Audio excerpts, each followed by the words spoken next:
तो बंगाल में सत्ता और संविधान के बीच जबरदस्त संघर्ष दिखाई दे रहा है। देखिए, जब से ममता बनर्जी ने कहा है कि वो इस्तीफा नहीं देंगी मुख्यमंत्री पद से, तब से सियासत बंगाल की गरमाई हुई है। नमस्कार, मैं हूं नीलू।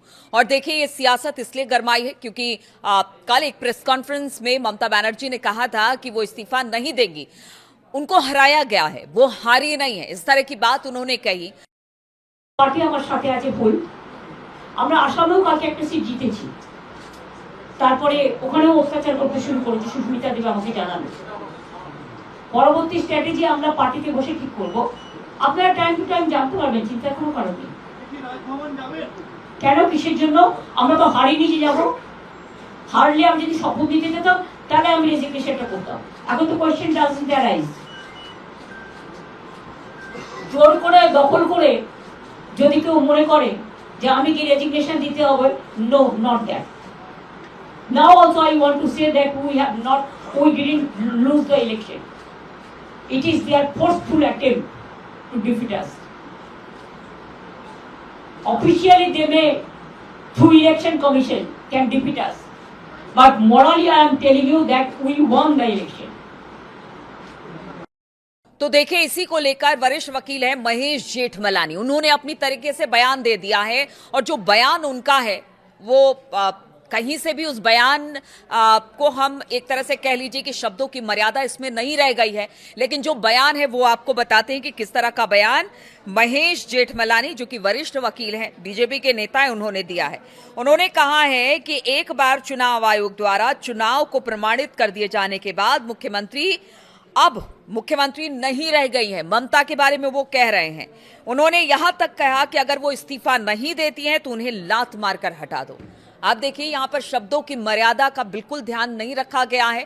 ठीक है, आप राजनीति करिए, सियासत करिए, लेकिन इस तरह की बातें करना उचित नहीं है। हालांकि उन्होंने बहुत सारी बातें कही हैं। उन्होंने कहा है कि देखिए, 7 मई को ऐसे भी उनकी सत्ता, यानी कि जो उनका कार्यकाल था, टेन्योर था, वो खत्म हो जाएगा। वो ऐसे ही मुख्यमंत्री पद से हट जाएंगी।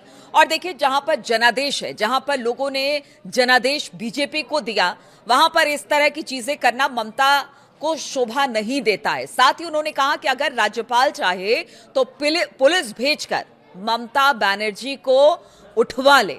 इस तरह की बात भी महेश जेठमलानी ने की है। अब देखिए, जबरदस्त तरीके से जो बयान ममता का था, उस बयान के आने के बाद राजनीति तेज हो गई है।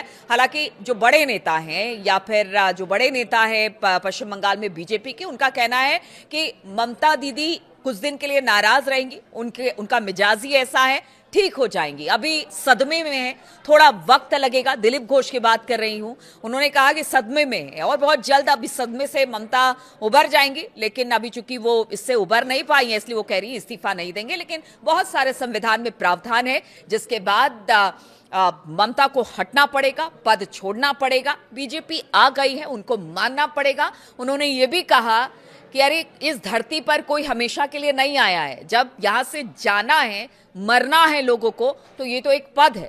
ममता को इस पद को जरूर छोड़ना ही पड़ेगा। हाँ, ममता सदमे में है, लेकिन जिस तरह से महेश जेठमलानी ने बयान दिया, उसे लेकर अब जबरदस्त राजनीति हो रही है, क्योंकि उन्होंने कुछ अपशब्दों का इस्तेमाल किया। विपक्ष है वो उनके इन बातों पर लगातार सवाल खड़ा कर रही है।